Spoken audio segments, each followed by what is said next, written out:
Agora sim. Então é isso. Então é isso. Vamos para o segundo bloco com Orson Peter Carrara e Marco Maiuri. Muito bem, meus amigos, que satisfação esta tarde de sábado que está nos dando imensa alegria de compartilhar com os amigos esse intercâmbio das ideias, as ideias espíritas. É uma honra realmente participar de um momento do Instituto de Cultura Espírita do Brasil. Que coisa boa, né? Muito bem, e nós propusemos então, dentro do tema central, vivendo os tempos anunciados por Jesus.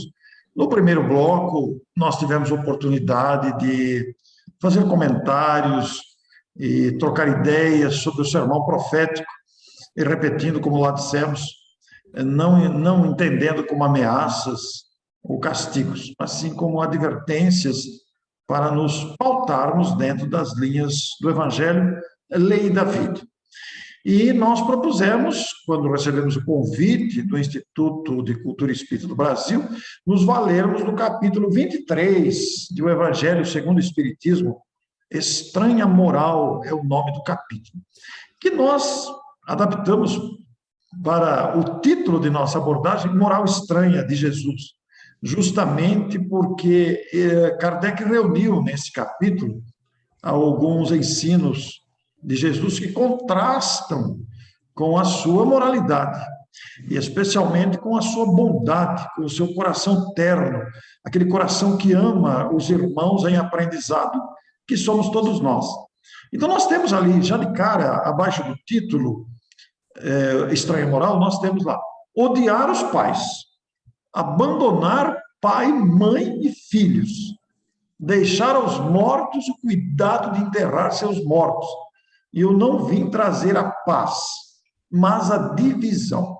E Kardec coloca, são esses os subtítulos comentados e ampliados dentro do capítulo, e que denotam aí uma certa incoerência, o subtítulo, com a moral de Jesus, com a sua grandeza e com a sua generosidade. Não é isso, Marco? Parece que há uma estranheza nesses títulos. Como é que pode alguém odiar os pais, abandonar pai, mãe, filhos, desprezar os mortos, não ir enterrar os parentes consanguíneos, ao mesmo tempo, ele, a personificação da paz, dizer que não veio trazer a paz, mas a divisão? Como é que ficamos, Marco? É um capítulo muito bonito do Evangelho, né? Que demonstra o nosso pouco entendimento ainda, né? Porque nós nos apegamos muito às figuras, às imagens do que é falado e não vemos a profundidade. Mas essa palavra odiar, na época de Jesus, significava, não tem o mesmo significado de agora, né? Onde as palavras foram alteradas com o tempo em seu significado. Na época de Jesus, significava gostar mais ou gostar menos, dar mais valor ou dar menos valor.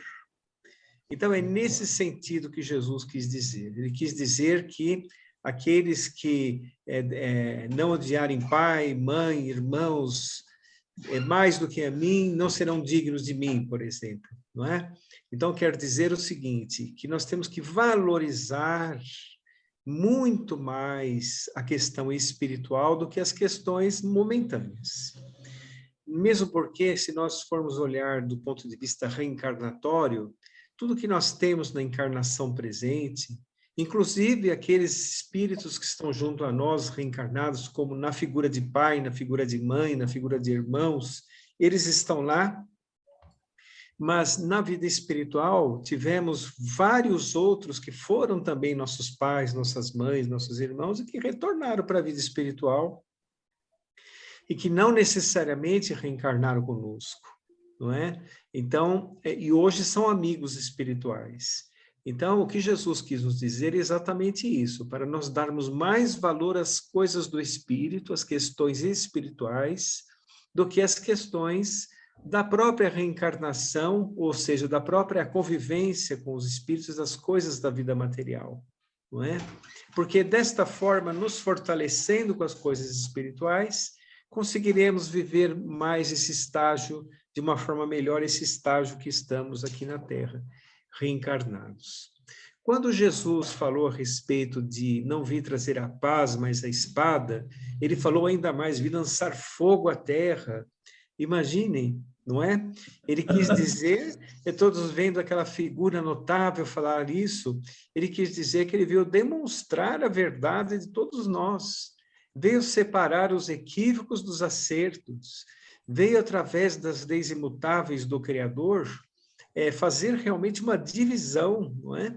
Fazer realmente demonstrar quem é quem, como somos na realidade.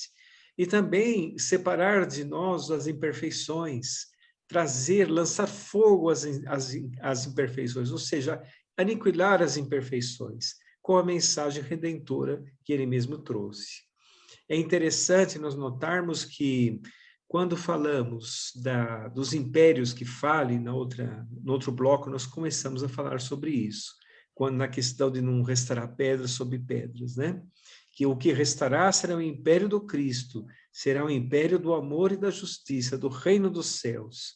Quando nós falamos a respeito disso, é o resultado desta questão que ele aborda também, dizendo, mostrando a sua sabedoria profunda, quando ele diz a respeito que não veio trazer a paz, mas a espada. É separar aquilo que é errado. Porque muitas coisas erradas estão encobertas, estão disfarçadas, estão como se fossem certas, mas não são certas. Os nossos conceitos, assim, de seres tão imperfeitos como somos, ainda não estão cobertos de perfeição, ainda estão encobrindo a imperfeição, dá amostras socialmente de que estão certas, mas não estão certas na sua totalidade. Então, é interessante nós vermos isso, e quando ele fala para nós desprezarmos pai e mãe, também quis dizer de que cada um de nós temos que seguir o nosso caminho espiritual, porque naquela multiplicidade evolutiva que existe no mundo, cada um de nós tem um certo entendimento, um ponto de vista diferente do outro, e não é necessário você ficar atrelado às tradições ancestrais. É necessário nós, dentro da realidade que nos encontramos, seguirmos a nossa trajetória espiritual e vivenciarmos as nossas experiências próprias.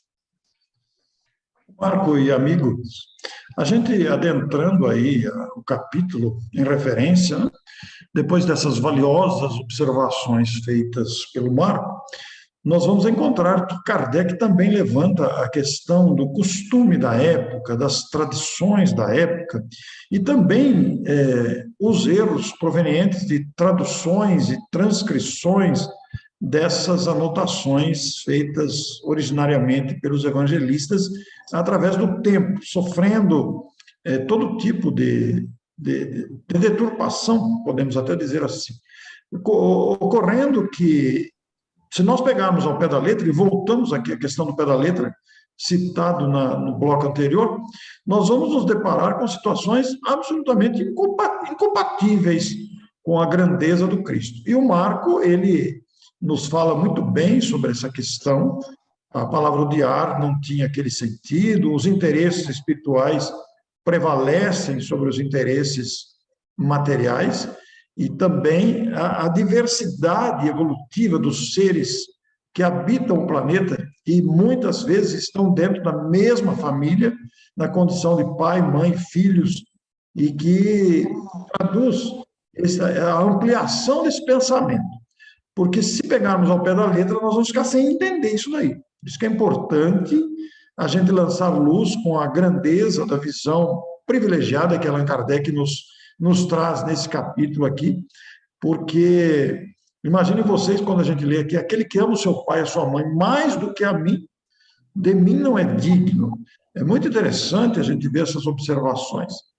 Aquele que ama o seu filho e a sua filha mais do que a mim, de mim não é digno. Então é preciso entender, além das palavras, esse pensamento que expressa a grandeza.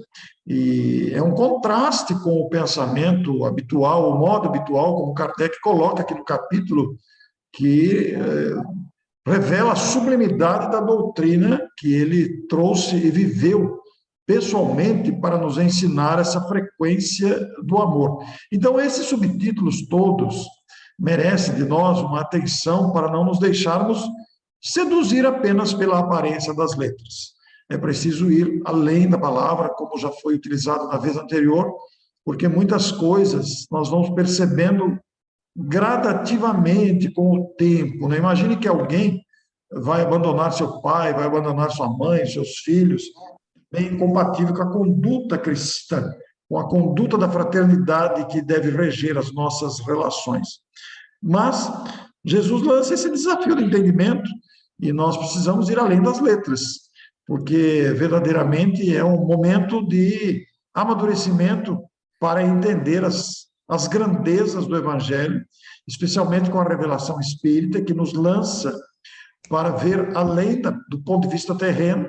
Hoje nós temos uma visão que extrapola a limitação que existe quando ficamos apenas vendo a vida material. A vida verdadeiramente não está restrita no intervalo do berço ao túmulo. Existe o antes e continua o depois, com perenidade. Então, tudo isso é importante de ser dito, é importante que seja ressaltado, não é, Marco? Não tem dúvida, né? Essa questão de que Jesus disse que é necessário amá-lo mais do que pai e mãe é interessante e muito profundo, não é? Porque, por incrível que pareça, as pessoas que estão em nossa família são espíritos que estão trocando experiências entre si, como se a família fosse um pequeno laboratório, em que estão espíritos comprometidos ali entre si, trocando experiências. Tem alguns que são membros daquele pequeno clã a primeira vez, estão lá a primeira vez. Tem outros que são ligados pelos laços da afinidade, mas ainda traz problemas espirituais de relação uns com os outros. A afinidade, vamos dizer assim, não existe uma homogeneidade na família, não é de 100%. Você olha, por exemplo, para seu pai, para sua mãe, ama seu pai e sua mãe, ama aqueles dois espíritos que estão ali, mas são dois espíritos que têm a sua vida própria, espiritualmente falando. Tem limitações, assim como nós também temos limitações. Jesus não tem limitações. Bom, muito bem. Então, e talvez, Marco, o que causa bastante estranheza, depois de fazermos essas considerações, você até entrou já no tema aí, você já começou a falar sobre isso, e talvez é o que traga mais atrativo nesta ordem de pensamentos, porque quanto aos demais, a gente lança luz, como já foi lançado, e a gente vai compreendendo gradativamente. Mas é interessante quando ele fala, eu não vim trazer paz. A personificação do amor dizer que não veio trazer paz, mas divisão.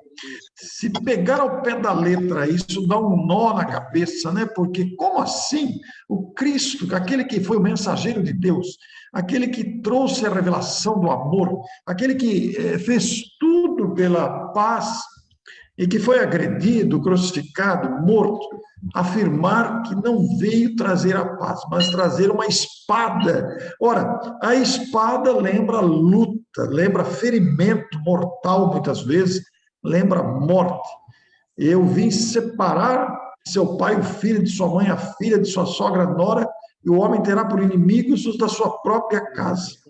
Bom, aí a gente volta, Marco, no tema central aqui do ICEB, o Instituto Cultura Espírita do Brasil, vivendo os tempos anunciados por Jesus, e nós vemos atualmente, nós estamos em plena vivência disso, uma grande divisão de ideias, de ideais, de sentimentos. Nós vemos uma grande divisão, aliás, nós vemos uma grande divisão, inclusive dentro dos templos religiosos e também no movimento espírita, apresentando divisões variadas. Quer dizer, nos dizemos todos cristãos da atualidade, nos dizemos adeptos do Cristo. No entanto, nos portamos divididos. E, por força da imaturidade, da interpretação diferente, a gente começa a compreender essa divisão, que não se restringe à divisão apenas exterior, com outros pensamentos, com outras pessoas. Você até entrou nesse assunto já, referindo-se também a uma guerra interior com a gente mesmo, diante do que a gente vai conhecendo e aquilo que a gente vai constatando dentro de nós. Quer dizer, Marco, nós temos um material muito farto aí, né? Sim, muito farto. Nós estamos realmente revivenciando muitas experiências e estamos demonstrando a nossa imperfeição. O que nós consideramos paz, muitas vezes, aqui na Terra, do nosso ponto de vista, é a aceitação de tudo que nós achamos que é certo. Aquele que contraria já não nos dá paz. Nós não temos, por exemplo, a paz profunda, porque a paz profunda é quando o indivíduo já encontra a sua personalidade espiritual. É quando ele põe de lado os equívocos, não é? É quando ele se liberta um pouco do seu ego, é quando ele desenvolve a questão do livre-arbítrio, porque o livre-arbítrio é um instrumento magnífico que nós temos, que tem duas finalidades. Uma é nos desenvolver como espíritos, fazendo com que nós sejamos, e fazer com que nós sejamos responsáveis, tenhamos o mérito das nossas ações. Então, é muito importante nós entendermos que o que nós conceituamos como paz, na verdade, citamos agora há pouco, está encoberto por nossas imperfeições e interesses efêmeros. E quando Jesus falou da espada, a espada significa, nesse caso, uma cisão.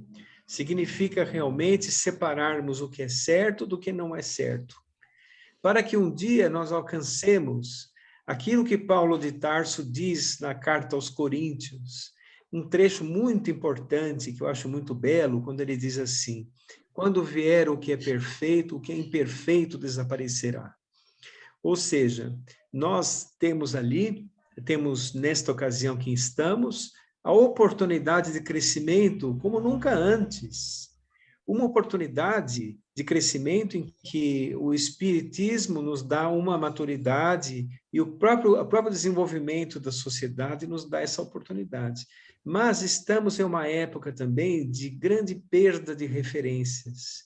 Como diz Orson muito bem, nós estamos vendo dentro das famílias divisões, dentro das classes religiosas divisões, até dentro do movimento espírita, não é? Por quê? Porque nós estamos expondo as nossas imperfeições. É um momento de expor as imperfeições para, a partir dessa vamos dizer assim, degradação de certos conceitos, nós encontrarmos o caminho correto. Porque para nós encontrarmos o caminho correto é necessário expor o que somos, para que nada fique encoberto. E é isso que Jesus propõe em sua mensagem. Não é? Então, temos aqui pessoas, muitas vezes, dentro da própria família consanguínea, separando-se. Né? Nós vemos, por exemplo,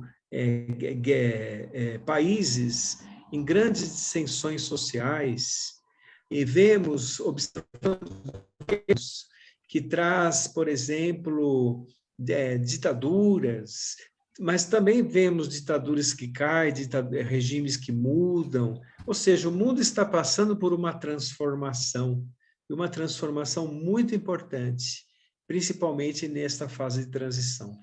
É muito interessante deixar exposto o que somos para que o aperfeiçoamento venha, porque a recepção, a assimilação desses ensinos maravilhosos, orientadores, luminosos para a nossa caminhada, ela se dá de forma muito diversa dentro de cada um, justamente pela multiplicidade dos estágios de maturidade espiritual.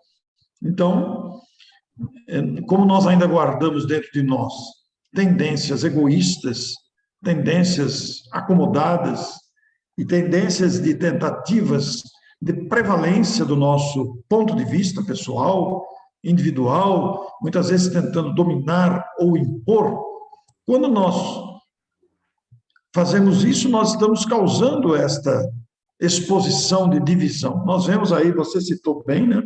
A divisão dentro da mesma família, nós temos dentro do ambiente doméstico, familiar, marido e mulher, às vezes, que pensam completamente diferente e digladiam entre si na cisão do símbolo da espada, o que acontece também com pais e filhos, e o que acontece fora da família também. Nas ideias, nós vemos um país, muitas vezes, dividido por ideologias, como acontece atualmente no país. Então, são divisões mesmo que põem à mostra a nossa fragilidade, a nossa ainda incapacidade de uma escolha correta, a nossa incapacidade, a nossa maturidade para saber para poder sentir a grandeza. Quando se refere naturalmente ao Evangelho, né, essa assimilação ela faz com que interpretemos diversamente e até com adaptações aos nossos interesses, o que naturalmente faz as divisões. É uma pena que isso aconteça, né, Marco? Porque deveríamos ter maturidade suficiente para não tentar adaptar ao nosso ponto de vista, mas pensar coletivamente. Eu sempre vejo com lamento essas adaptações ao nosso ponto de vista. Porque o nosso ponto de vista, por melhor que ele seja, ele está sujeito a falhas de todo tipo. Como somos criaturas falíveis, nós podemos ter equívocos de visão. É muito interessante. Outro dia eu vi referências a um famoso filme que já faz bastante tempo que foi produzido e que provocou emoção, foi considerado um grande filme, foi considerado um filme que atraía muitas criaturas, que causou grande impacto no cinema, etc. e tal, e que teve uma crítica muito boa em relação à produção do filme. Só que o filme enfocava um assunto que, sob o ponto de vista dos protagonistas daquele assunto que o filme enfocava, ele foi uma agressão àquele determinado segmento da sociedade. Porque quem fez o filme e quem gostou do filme não tem a experiência que o outro segmento enfocado tem. Então, quando nós não temos a experiência na própria pele, nós não vivemos o contexto, a nossa crítica, ela fica infundada. A nossa crítica fica sem fundamento, porque muitas vezes nós não temos aquela experiência. Então, é preciso viver a experiência para compreender a problemática do outro. Ora, e aí vem o Cristo que falou, vim trazer a paz, mas a divisão. Exatamente porque as nossas interpretações são diversas, as nossas experiências são diversas, só que nós precisamos amadurecer para sentir como Cristo sentia. Mas será que nós temos condição de sentir como ele sente? Este amor espontâneo pelas dificuldades, pelo comportamento, pela índole de cada pessoa, porque eu sempre penso nisso, Marco. Jesus olhava as criaturas que lhe chegavam, as criaturas que lhe procuravam, o seu olhar doce, a sua voz, as suas atitudes eram de um comportamento de compaixão com as misérias humanas, sem qualquer tipo de julgamento. Ele não julgava, ele simplesmente amava aquele que estava à sua frente, sem ficar julgando a sua história, as suas dificuldades, as suas mazelas. Ele amava a criatura do jeito que ela era. Ele conviveu com mulheres de má vida, com políticos corruptos, com exploradores do povo, com doentes, com perversos, todo tipo de comportamento. E não importava para ele se a pessoa era perversa, se a pessoa era boa, se a pessoa era pobre, se era rica, se era cobrador de impostos, se era homem do povo, se era uma mulher considerada adúltera e que deveria ser apedrejada, e tantas outras situações tão conhecidas das narrativas evangélicas. O seu escopo, a sua finalidade era auxiliar a criatura. Mas nós não temos ainda essa desenvoltura. Nós ainda temos uma grande tendência ao pré-julgamento. E aí surge a divisão, né, Marco? Porque pré-julgando, nós causamos uma cisão. Eu estou julgando o outro, você não serve, você não sabe, você não...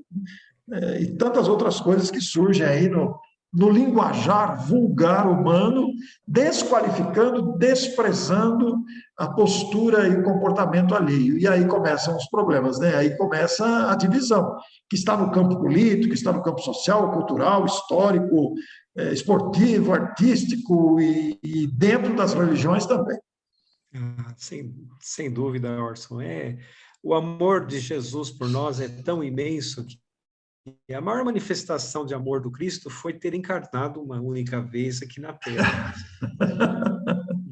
E habitar... Que coisa linda isso, né? Um vaso, que coisa linda isso. É maravilhoso. Imagina ele deixando as esferas resplandecentes, encarnando um corpo físico como o nosso e convivendo conosco, conversando conosco. Essa é a maior manifestação de amor. E nós temos que compreender a nós mesmos. As nossas imperfeições, elas saem muito lentamente de nós.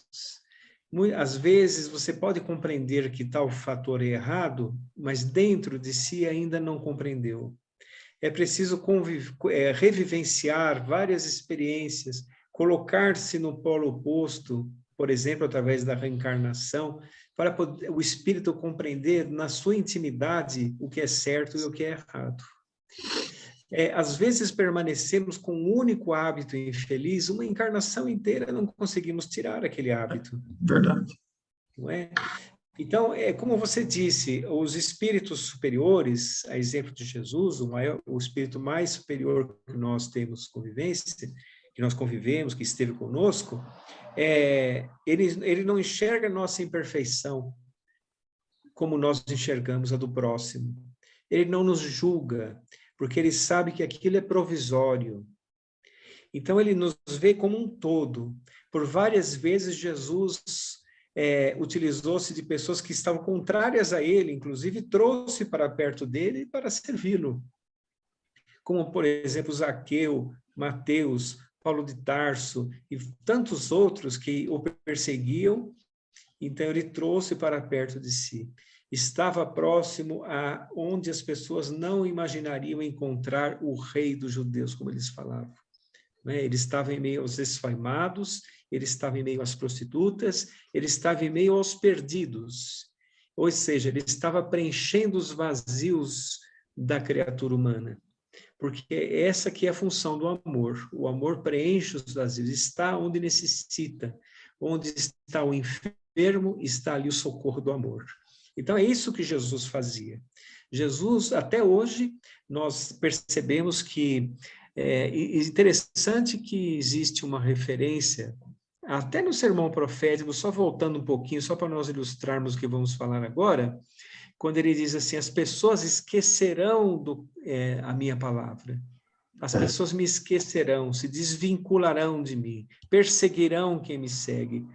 E nós vimos que isso aconteceu na época do Cristo e está voltando a acontecer agora. Sim. Muitos cristãos pelo mundo inteiro estão sendo perseguidos. As religiões estão sendo perseguidas, porque os seres humanos têm grande dificuldade de olhar a vida espiritual, de olhar o ponto espiritual da existência. Mas tudo isso que está passando está previsto. Tudo isso tem realmente o amparo da enxertia divina. As esferas superiores estão acompanhando os nossos passos, porque é isso que se faz quando se ama. É uma esfera de amor. Estão acompanhando os passos de nós tão inexperientes caminhando pela jornada. Nós podemos tropeçar, nós podemos errar. E eles que nos amam seguem os nossos passos, aguardam a nossa razão e, através da reencarnação e da lei de causa e efeito, vão acertando o nosso caminhar, vamos dizer, vão nos colocando no prumo, para que nós um dia acertemos realmente nossos passos sobre a marcha evolutiva.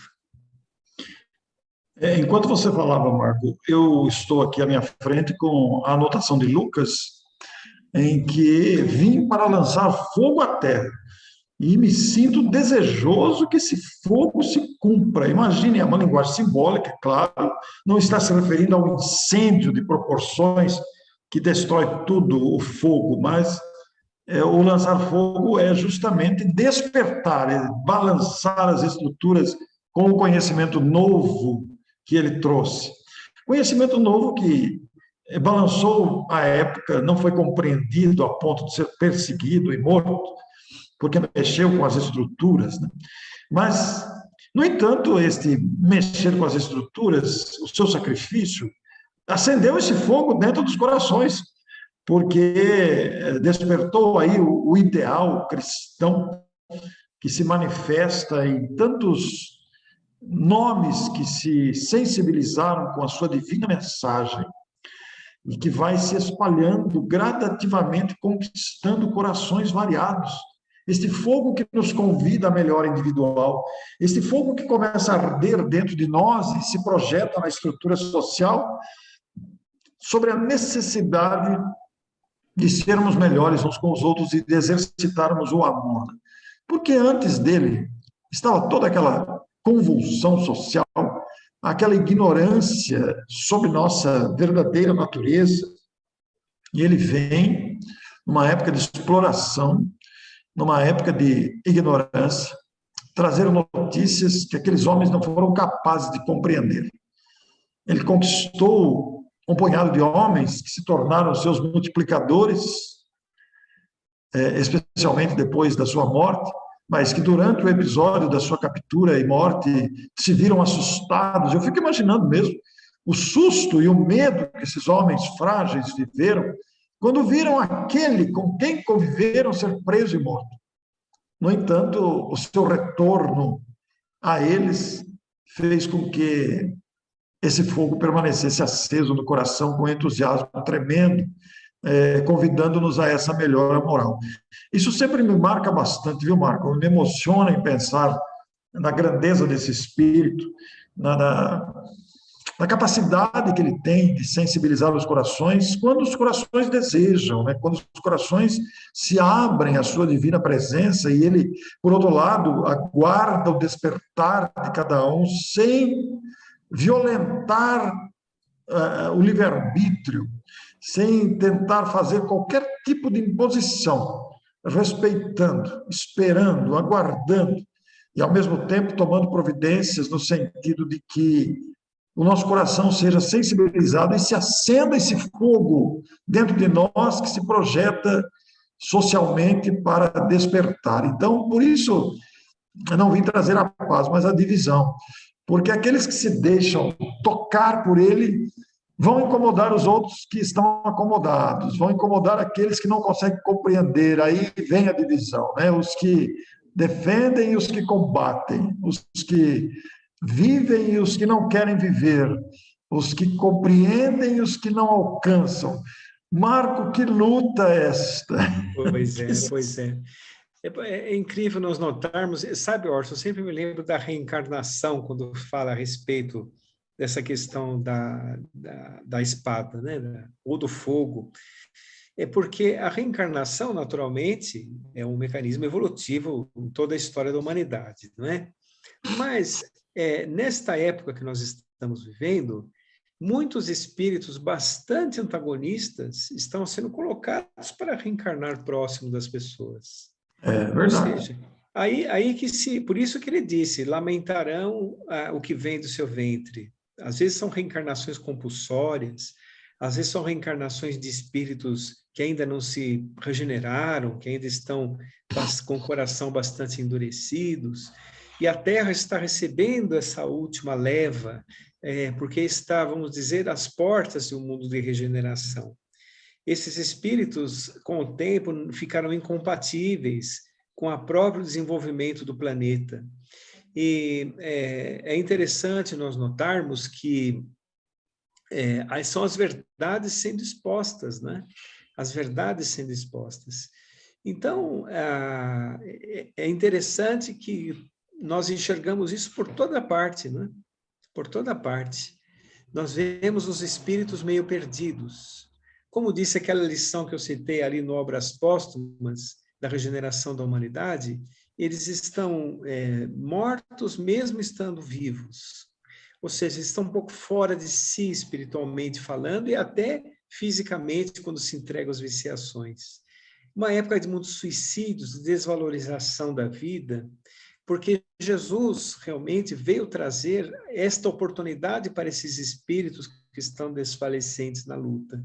São aqueles espíritos que ainda não compreenderam, e eles estão sendo lhes dado uma última oportunidade, ou oportunidades derradeiras, para que eles possam compreender um pouco da verdade e caminhar com mais segurança.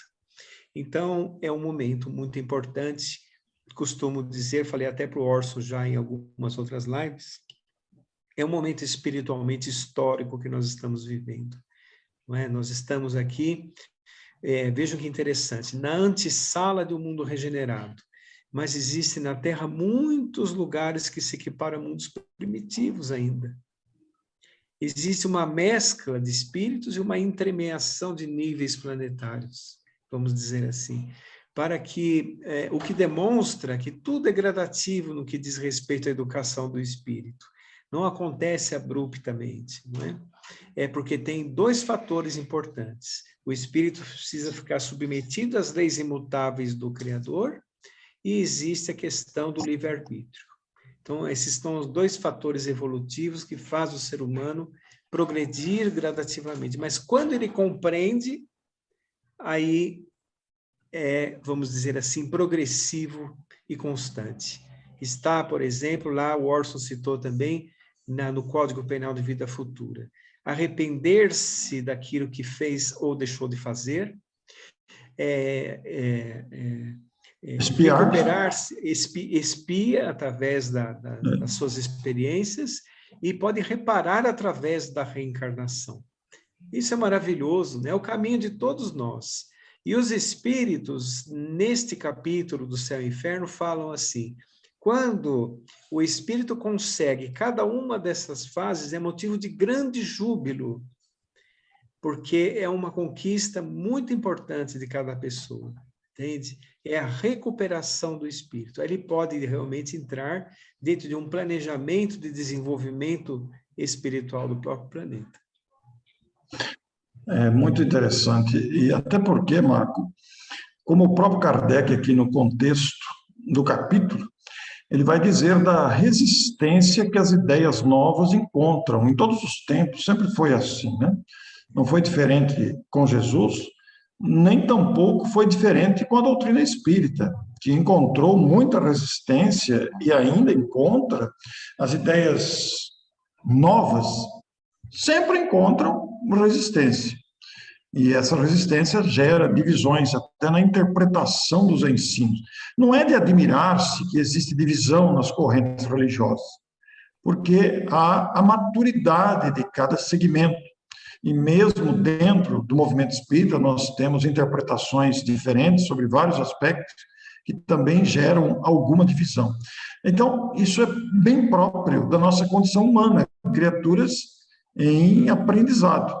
Mas o bom de tudo isso é realmente que nós estamos aprendendo, estamos gradativamente descobrindo tudo isso.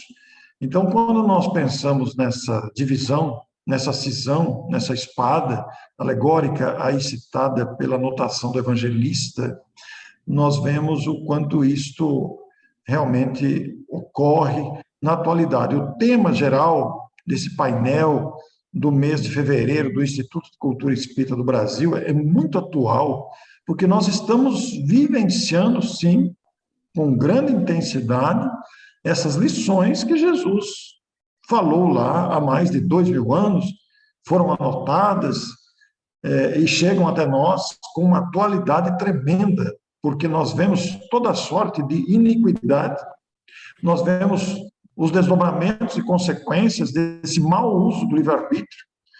Nós vemos divisões variadas em muitos segmentos, próprios dessa diversidade evolutiva que está conosco. Você citou no bloco anterior a presciência do Cristo, né? A sua visão global de um planeta sobre a sua responsabilidade.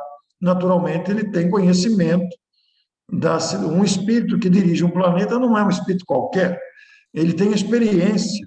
Então, ele conhece os caminhos que serão trilhados por aquele grupo de espíritos que estão ainda nesse aprendizado.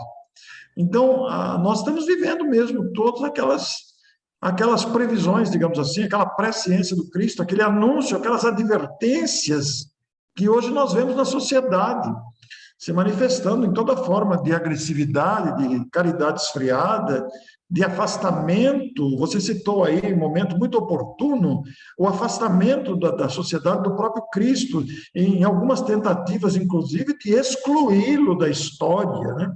Nós vemos aí, atualmente, movimentos infelizes que tentam desvalorizar o esforço do médium Chico Xavier. Quer dizer, tudo isso demonstra a nossa imaturidade, demonstra a nossa falta de consciência, que advém de uma interpretação precipitada, equivocada, do que realmente acontece com a humanidade e suas necessidades. Sim, mas todas essas questões que estão sendo atacadas do ponto de vista espiritual, né, Orson, eles representam a verdade, né? E a verdade paira no ar. Ela incomoda, né, Marco? Ela incomoda. Ela incomoda. Não há o que a retire, entende? Ela está por todos os lados. Basta que tenhamos olhos de ver e ouvidos de ouvir. Tudo isso será recuperado quando o homem, dentro dos processos evolutivos da reencarnação, da causa e efeito, da lei de causa e efeito, ampliar o seu conhecimento, ampliar a sua consciência, ele mesmo irá resgatar esses valores que ficaram pelo caminho, entende? Porque ele irá ver o que deixou para trás, irá ver o que deixou de lado. Eu me lembro sempre da lei de destruição, que está em O Livro dos Espíritos, que fala assim: o que nós chamamos de destruição, na verdade, é renovação. Então, é isso que está acontecendo com a humanidade. Muitos amigos espirituais dizem que, por exemplo, a religião do futuro será a fraternidade. Essa será a religião do futuro. Porque as religiões atuais, todas as religiões, elas são linhas de pensamento que se agrupam em afinidades e formam ali as religiões. Mas se nós formos olhar, por exemplo, a mensagem do Cristo, é uma mensagem que está muito acima de todas as religiões, não é? É a religião cósmica do amor. Então, quando nós, por exemplo, praticamos o amor com o próximo, nós estamos praticando aquilo que Jesus disse, essa religião da fraternidade, essa religião do amor incondicional, não é? Todas as religiões, naturalmente, são importantes, são escolas do Espírito, e a glória de Deus deve ser cantada em vários lugares. Mas Jesus é realmente aquele que traz uma mensagem universal de equilíbrio. Deus, que está em nossa consciência, sempre nos leva para o equilíbrio. Quando nós remamos contra a maré, nós sofremos. Então, essa que é a questão educativa. Que maravilha nós pensarmos assim.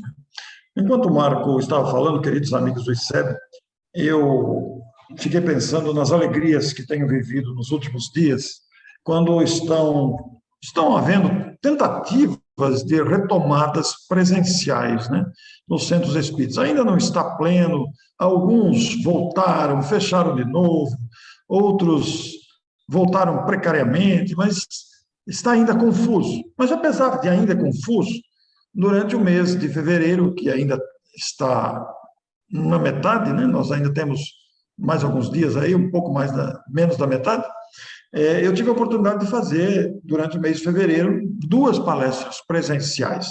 Todas as demais foram online. E ao ir à palestra presencial, na cidade próxima, aqui, Araraquara, as 2 casas que eu fui foram em Araraquara, que são muito próximas, eu pude sentir no ar aquela alegria do público presente, ansioso pela convivência, pelo encontro, pelo reencontro, esta alegria plena que a fraternidade, que somente a fraternidade é capaz de promover. Então, esta fraternidade é a conquista que precisamos fazer. Não há outro caminho. A doutrina de Jesus é insubstituível, incomparável, e não há nenhum tipo de agressividade, não há ameaças como poderiam ser interpretadas. E o que nós estamos vivendo hoje no planeta, com toda esta série de fatos bastante difíceis e complexos, socialmente considerados e individualmente também levados em conta, na verdade, são degraus de aprendizado e de elevação do ser humano, do espírito humano encarnado nesse planeta. Penso que nós vivemos um momento muito importante da história. Quando o Marco fala que nós estamos na antessala da regeneração, ora, isso é um privilégio para nós, porque nós podemos enxergar, já podemos até abrir a porta, ainda não deu para passar exatamente pela porta, mas nós já estamos vendo a outra sala, a sala que vamos adentrar, nós já estamos vendo a luminosidade. Ainda nos falta alguma coisa para adentrar completamente, mas já temos uma antevisão. E, ao mesmo tempo, olhamos para a porta que atravessamos, que ficou para trás, e ali a gente tem toda uma experiência acumulada. Então, nós estamos às vésperas de um tempo novo, se formos capazes de assimilarmos a proposta dessa regeneração. Se não formos, não haverá castigo de jeito nenhum. Ninguém será acusado de que não se esforçou.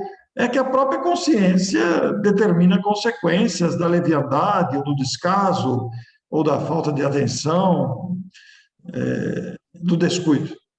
E aí não poderemos adentrar aquela sala que a gente já começa a enxergar. Mas é preciso ter condições, merecer, atravessar essa soleira para estarmos neste mundo feliz. Então, há uma felicidade à nossa espera. E nós que estudamos isso, embora ainda não temos plena capacidade de colocar a mão na massa, ainda somos um tanto teóricos, mas nós já sentimos a felicidade, já estamos sentindo a brisa. E isso é um convite perene ao nosso coração para que a gente melhore, porque as emoções que já temos sentido, né, a presença confortadora do conhecimento e dos benfeitores que se achegam e que se mostram, ainda que imperceptivelmente, com percepção muito pequena, mas palpável, já demonstra o que nos aguarda. E o que nos aguarda será mais trabalho, novas tarefas, novos aprendizados. Esta consciência de trabalhar deve nos nortear. Marco, eu devolvo para você, para suas considerações, para depois voltarmos à nossa Nádija para as perguntas desse segundo bloco, mas deixo com você o encerramento. Dona Nádija, acho que quer falar alguma coisa? Não, só concordei com o Orson. Concordou. Que bom! Ok. Não, eu gostaria só de citar um pouco a respeito dessa questão da regeneração, né, do planeta de regeneração, porque acho que cabe nesses momentos atuais e nas observações do Cristo, né? Todos nós, como foi falado, entre uma transição planetária para outra, existe uma entremeação, né? Não se muda de nível espiritual do planeta de uma hora para outra. Por exemplo, Kardec, na questão 50 e 51, perguntou corajosamente aos espíritos da codificação: Adão existiu? E os espíritos responderam: existiu, mas está longe de ser o primeiro homem que pisou a terra. Em que época? Mais ou menos na época em que assinalais, 4.000 anos antes de Cristo. Então, o mundo naquela época estava deixando de ser o mundo primitivo para começar a ser o mundo de provas e de expiações. Era uma época em que os espíritos que estavam aqui degredados estavam retornando para os seus planetas de origem, e aquelas 6 raças que formaram a raça humana, 2 que estavam aqui, o povo que vivia no Oriente, o povo que vivia na África, vieram aqueles que formaram os povos dos hindus, dos egípcios, dos arianos e dos judeus, né, dos hebreus, e essas 6 raças formaram a grande família humana. Depois ficaram a raça que Emmanuel classifica como raça adâmica, que começou o mundo de provas e de expiações. Mais ou menos meados do século XIX, começou a transição planetária, vamos dizer assim. Nós vemos sinais muito claros disso, porque antes, no século XIX para trás, era mais ou menos a mesma coisa, era charrete, era lamparina, não se tinha muito crescimento social. Depois de 1857, o ano que surgiu a doutrina espírita, inclusive, uma época muito difícil do materialismo dialético, do materialismo mecanicista, surge a doutrina espírita, porque a espiritualidade superior nos acompanha os passos. E aí, os grandes avanços no século XIX tinham 1 bilhão de pessoas. Em poucos anos, 160 anos, aproximadamente, mais que sextuplicou a quantidade de habitantes na Terra. Ou seja, tudo isso caracteriza a transição planetária. Nós estamos agora, como citamos, na antessala, mas existe aquela entremeação, existem lugares que se equiparam a mundos primitivos, e quando nós transitarmos para o mundo de regeneração, ainda terá lugares muito difíceis na Terra. Nós somente sentiremos que estamos em um mundo de regeneração quando daqui mais ou menos umas centenas de anos, 200, 300 anos, mas até lá irá acontecer muitos progressos que o homem sequer sonha. Mas quando o homem conseguir, em meados do outro século, equilibrar as duas inteligências, a inteligência moral e a intelectual, essas serão as asas da libertação dos seres humanos. Aí os seres humanos entenderão a verdade e entenderão e resgatarão a mensagem do Cristo que ficou pelo caminho, deixaram pelo caminho. Porque é a mensagem da verdade morredora, a verdade que não perece, a verdade que está no ar e que ninguém consegue retirar. Então é muito interessante essa questão evolutiva dos seres humanos. Todos nós, no lugar que estamos colocados, temos as nossas observações e podemos fazer muito. Pronto. Então, vamos aqui. Nós temos mais uma pergunta do Paulo de Felipe.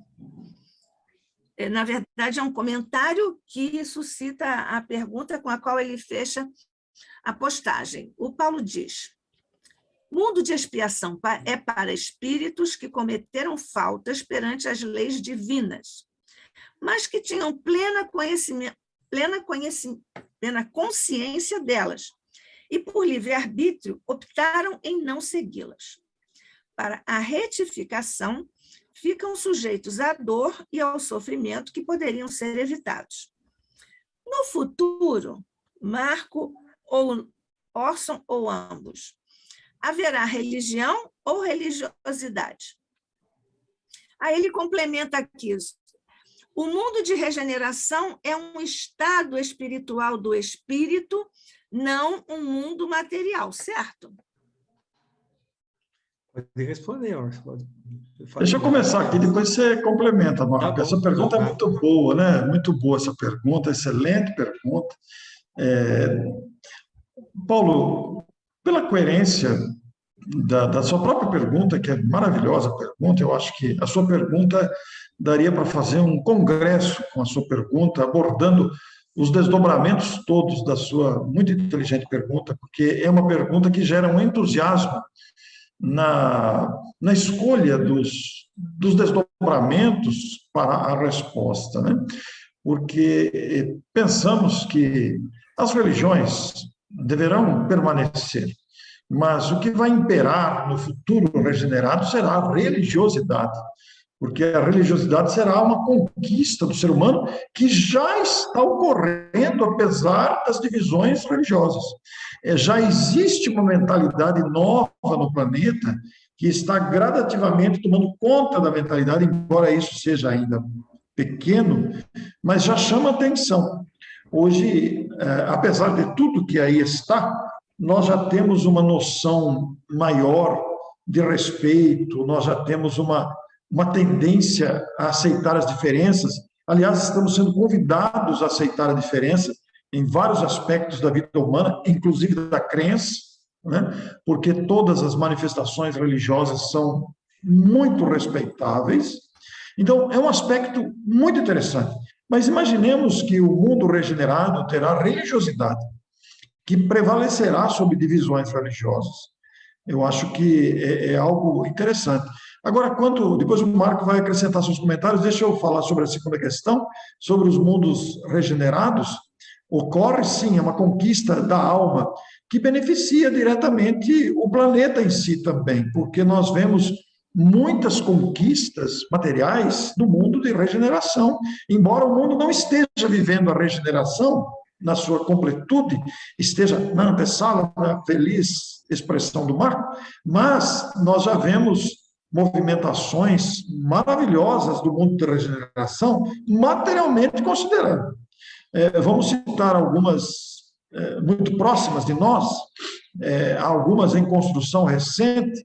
Imagine vocês que está em projeto, desenvolvimento de um projeto de software que é colocado na lente de uma pessoa que usa lente. Você passa a usar uma lente e ali na lente é colocado um microcomputador e onde você está, esse computador identifica. Você cruza com o Marco Mayuri na rua e o computador fala, esse aqui é o Marco Mayuri, tem tantos anos, mora em tal lugar, etc.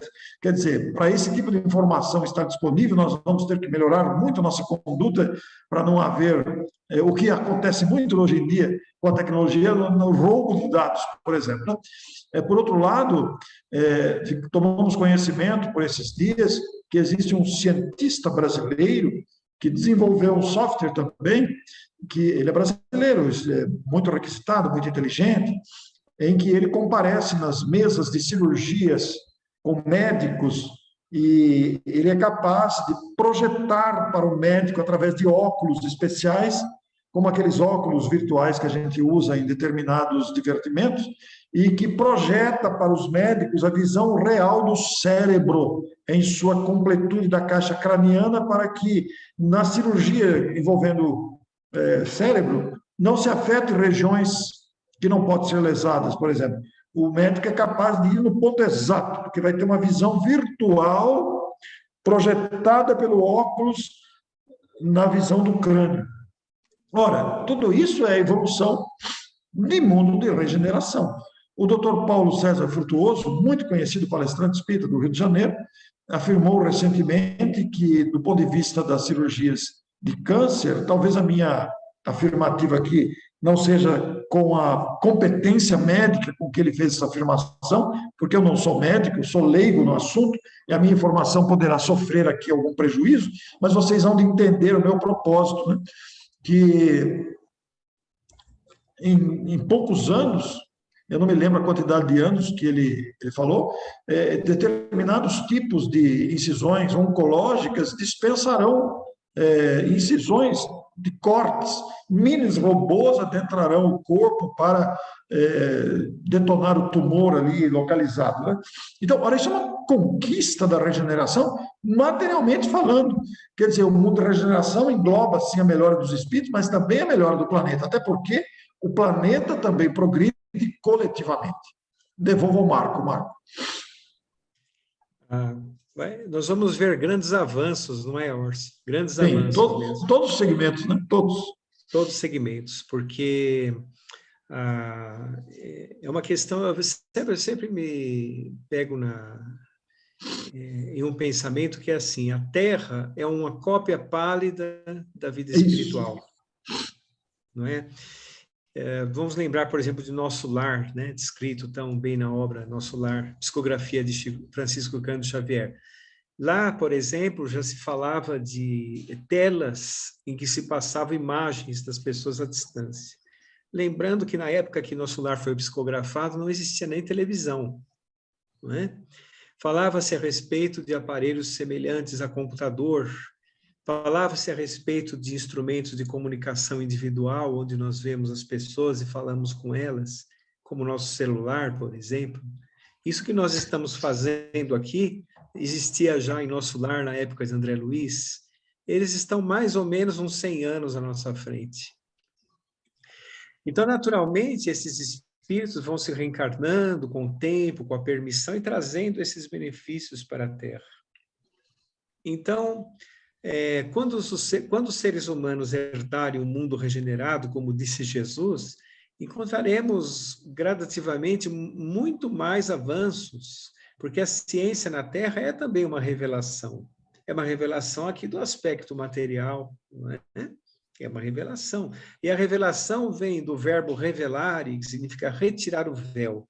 Então, o Espiritismo é uma revelação, vem retirar o véu espiritual das questões. E a ciência também é uma revelação que vem mostrar o que estava à nossa frente e nós não sabíamos. Mas o mundo ainda vive características de um mundo muito primitivo, o mundo de provas e expiações. Apesar de todos os avanços, o que é descoberto fica para poucos ainda. Nós, por exemplo, vi um dado há pouco tempo da Organização Mundial de Saúde que dizia que mais de 50% da população mundial não tem acesso à saúde básica, o que caracteriza o mundo primitivo. No aspecto da educação, mais ou menos a mesma coisa. Ou seja, esse mundo de provas e expiações é um hospital com caráter de escola, não é, Orson? Nós estamos internados e matriculados aqui para a nossa recuperação. Aos poucos nós vamos entendendo a mensagem, vamos compartilhando aquilo que for descoberto, amando o próximo. Quando nós amamos o próximo, nós queremos que todos tenham esses benefícios, não é? Orson, tem aqui uma outra participação do Paulo de Filipe. Esses progressos materiais são apenas ferramentas de que os espíritos necessitam para seu desenvolvimento. Logo, são consequências que poderiam não existir, certo? Mas não devemos avaliar o progresso do mundo simplesmente pelas conquistas materiais. Perfeitamente, Paulo, é exatamente isso. Não podemos realmente. O que interessa para todos nós é o progresso moral. É claro que o progresso material, ele traz muitos benefícios, muito conforto, e ele sempre vai na frente do desenvolvimento moral. Porque o desenvolvimento moral, o desenvolvimento material, aliás, ele surge pelas necessidades que nós vamos sentindo, né?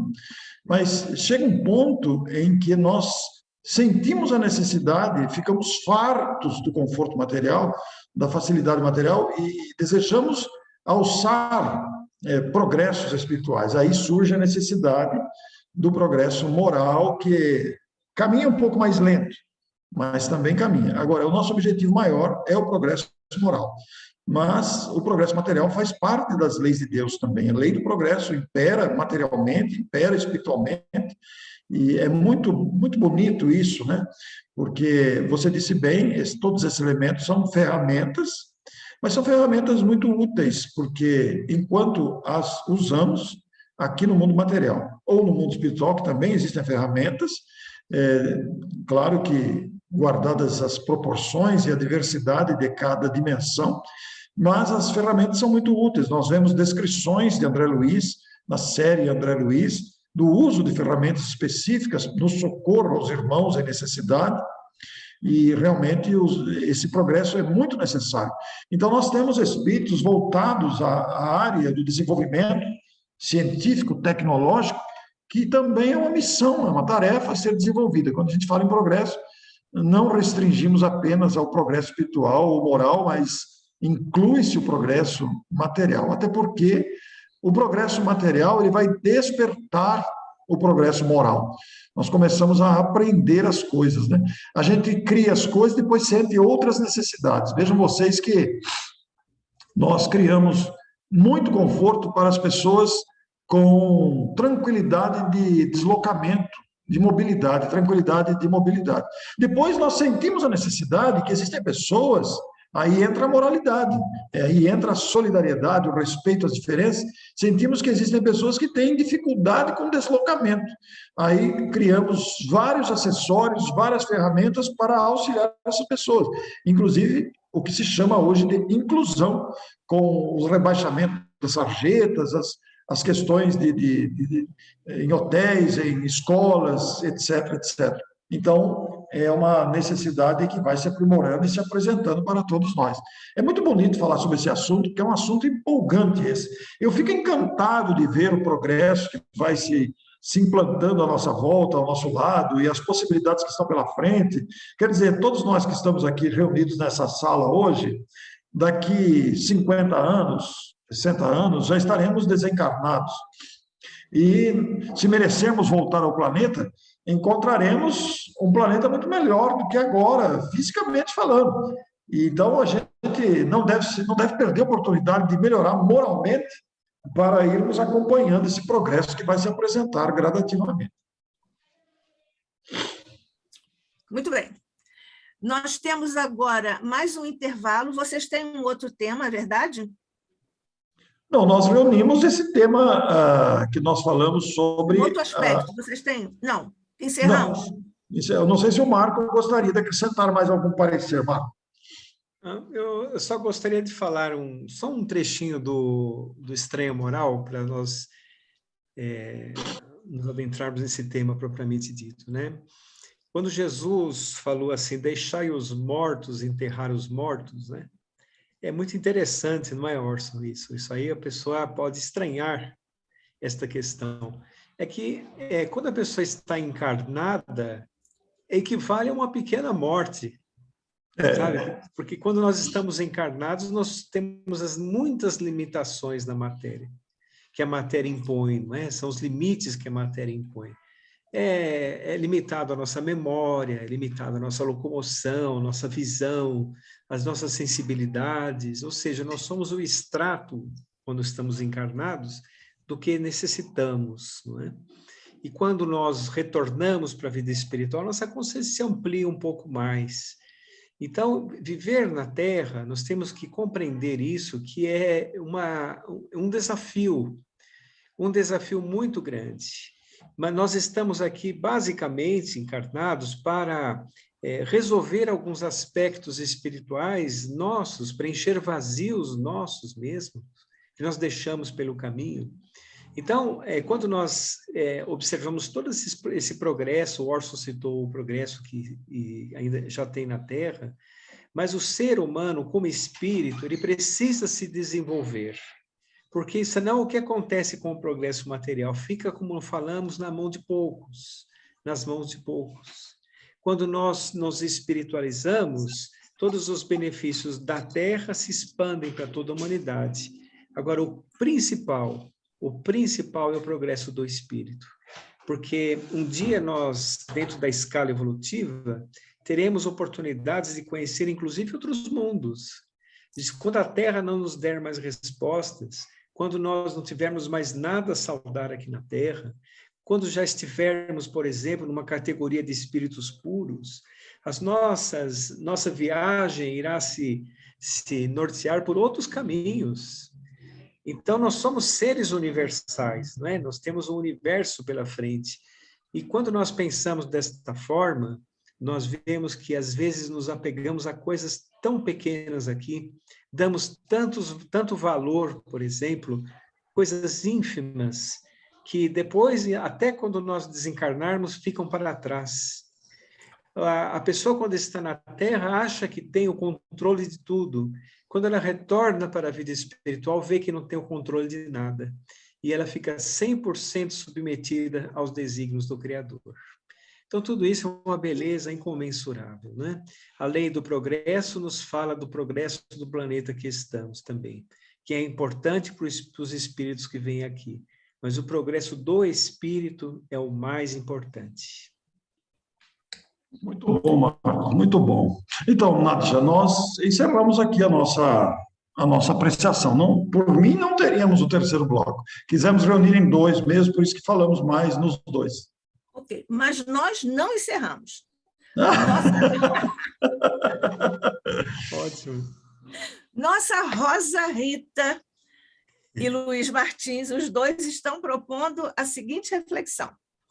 Difícil falar em prazos com a desigualdade que existe na Terra neste progresso moral, nesse campo, né, do progresso moral. Aí eles dizem, talvez ainda precisemos de mais do que alguns séculos. Somos uma irmandade na Terra. Só evoluiremos quando todos estivermos prontos. Concordam? Perfeitamente. A fixação de datas é uma precipitação. Não dá para prever datas, porque depende do livre-arbítrio de todos nós. A sua pergunta é muito boa, porque realmente não é um passe mágico em que dormimos hoje e amanhã acordamos no mundo de regeneração. Precisamos de muita coisa ainda para melhorar a nós mesmos. Ora, é fácil constatar isso. Cada um de nós percebe dentro de si fragilidades que a gente já constata. Isso sem falar daquelas que a gente não percebe, não é mesmo, Marco? É verdade. Nós estamos aqui muito gradativamente, como citamos, evoluindo, né? Agora, essa questão do mundo regenerado e para o mundo do mundo de provas e expiações para o mundo regenerado, não dá para fixar datas realmente. Porém, existe um planejamento da espiritualidade superior do degredo de espíritos, né? Esse degredo de espíritos vai, vamos dizer assim, colocar uma questão de começo realmente do mundo regenerado, como se fosse uma classificação do mundo. Mas as características do mundo regenerado, é preciso que o povo que o habita seja regenerado, não é? Então, é aquilo que Jesus propôs, volto a dizer, mansos e pacíficos. E aqueles que não conseguiram acompanhar essa marcha do progresso planetário, eles terão, dentro do amor de Deus, oportunidade de recomeçar em um mundo compatível com o seu aspecto espiritual. Porque simplesmente, dados os progressos que virão, eles serão incompatíveis a uma sociedade regenerada. Então, eles começarão realmente em outras experiências, ou em mundos primitivos, dependendo, claro, da evolução do espírito, ou em planetas de provas e expiações bem no início. Então, essa aqui é a questão. Olha, a questão com o Paulo é a seguinte, ele resolveu, ele diz, pessoal, fiquei desconectado por instantes, mas estou de volta. Muito bom que você está retornando aqui a nós, ô Paulo. Nós sempre gostamos muito que você esteja conosco. O Paulo sempre participa bastante, como fez hoje. Eu queria ainda explorar um pouco o Marco. O Marco tem uma ampla vivência na mediunidade, décadas de mediunidade, né? de prática mediúnica. Marco, você tem notado, porque nos últimos tempos, todos nós estamos observando e vivendo, eu diria até nos últimos anos, algumas poucas décadas para cá, e o mundo já é muito diferente, né? Nós que já ultrapassamos os 18 anos, já vimos isso, né? Já era um pouco menos assim, solicitante de nós. No campo da mediunidade, você sente uma diferença expressiva com relação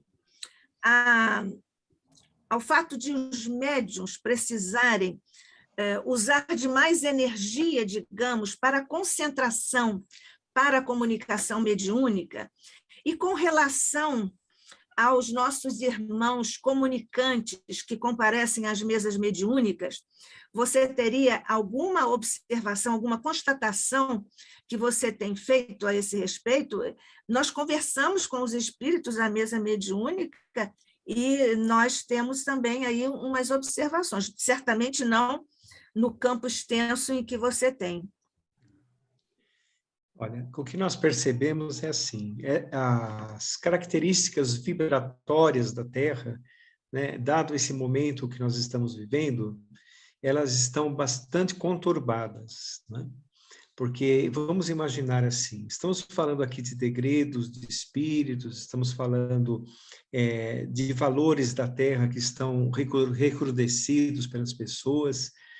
A vibração da Terra está realmente muito complicada e conturbada. Então, exige dos médiuns atualmente alguns fatores. Disciplina, exige concentração e, principalmente, vigilância. E também estudo. O estudo é a segurança do médium. O médium que estuda, ele tem a segurança em si mesmo daquilo que está acontecendo com ele. E a vigilância é muito importante, porque o médium, ele é médium 24 horas por dia. Mas o que também percebemos é que os médiuns da atualidade, eles precisam, não podem se desconectar da mensagem do alto, trazida por Allan Kardec.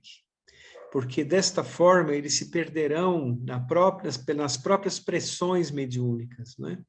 Existem muitos espíritos que querem que o médium fale, que o médium não consiga realmente exercer sua tarefa como deve ser. E eu diria, Nádia, uma questão muito importante, fundamental para a mediunidade, evangelizar o coração. O médium evangelizado, o médium que recorre à prece, o médium que vigia os sentimentos, o médium que emite bons pensamentos, ele cria em torno de si uma psicosfera positiva que faz com que os espíritos benfeitores consigam se aproximar e trabalhar corretamente com aquele médium que é um instrumento mediúnico, um instrumento de manifestação. Agora, nas desobsessões, temos observado também espíritos muito arrependidos, espíritos que trazem em sua voz, em sua palavra, ainda estão muito arraigados a ódios antigos, simplesmente porque não conseguiram se desvencilhar, utilizando-se exatamente das palavras de Jesus. Então, quando nós estamos falando de Jesus, vivendo Jesus na época atual, nós temos que observar tanto do ponto de vista material como também espiritual, porque os espíritos são as almas dos homens desvestidos da matéria. Então, existe aquele convívio juntos, né? As afinidades se atraem, as pessoas se atraem pelas afinidades, pelos pensamentos, pelos ideais, tanto do ponto de vista material quanto espiritual. Vigilância, evangelização e disciplina do ponto de vista do médium. E do ponto de vista espiritual, numa mesa mediúnica, por exemplo, conduzi-lo para o caminho da realização como espírito, que é afastar o ódio do coração.